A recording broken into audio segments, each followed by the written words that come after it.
With the Hall of Famer Geno Auriemma, who is down here with the Connecticut Huskies in Houston for the men's Final Four. And Geno, when you think about this UConn team, Danny Hurley's group, how have they been able to achieve such success?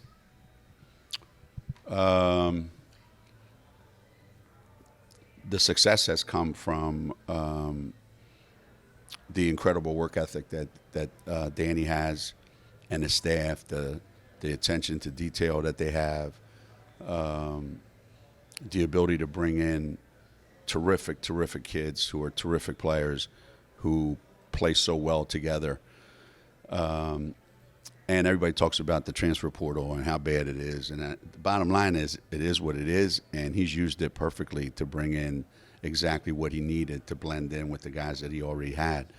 So this wasn't like a fly-by-night, overnight sensation kind of thing. This has been happening since he got the job here. They've been preparing for this weekend. And I don't know anyone that is better at preparing their team. If you've ever been to one of his practices, you'll know what I'm talking about. So they got here the old-fashioned way. They earned it. Let's talk about your program. What's on your mind as you enter this off season and going into 2023-24? Well, I would love nothing better than to coach Paige Beckers for an entire season. That would make me extremely happy. She's been there 3 years at UConn, and she's played a season and a third, probably. So if we can stay healthy and avoid some of the pitfalls that we've had the last 2 years, the team that we have coming back and mixed in with the players that we've, recruited that are coming in, I think we will have the best chance to win a national championship since 2016, 17, going back. But again, everything has to fall into place, and I don't want to say like we deserve it, but we deserve a break. That's the truth. In Big East basketball, between the men's side here, the Huskies in the Final Four, the women's side, we continue to see the Women's League evolve. 5 teams going dancing this year. What do you make of the state of the Big East Conference? Well,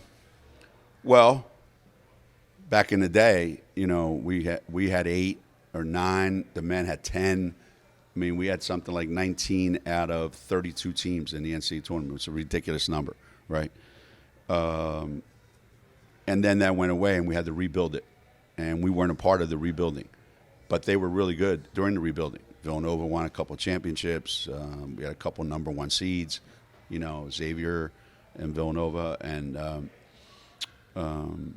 I think us coming into the mix again, I think on the women's side especially,